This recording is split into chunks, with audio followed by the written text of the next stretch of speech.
Through my whole life, I have always identified myself as Filipino because my parents are Filipino and I grew up in a Filipino community.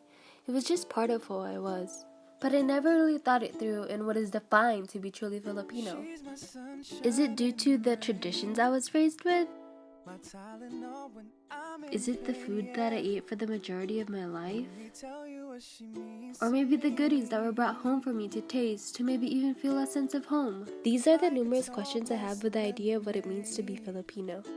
I was born and raised in the US.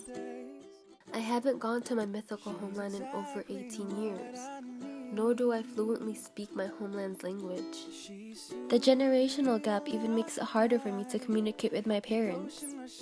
It might be because my parents feel the need to keep their past homeland alive. But I have grown up westernized, surrounded by the American culture. So am I too westernized to be called Filipino? As I reflected upon it, I realized that even though there is a generational gap between my parents and I, my parents were the ones who have guided me to make me understand what it means to be Filipino.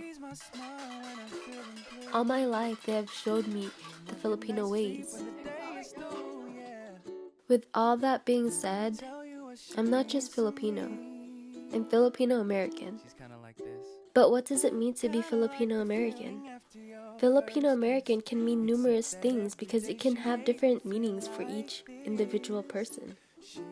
This is an example showing how diaspora can cause people to question their real identity.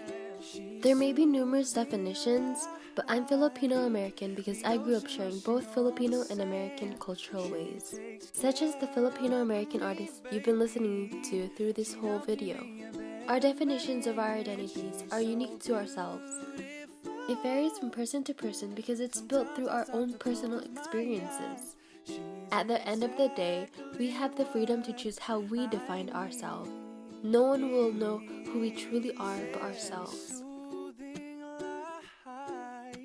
The ocean rushing on the sand, she takes care of me, baby.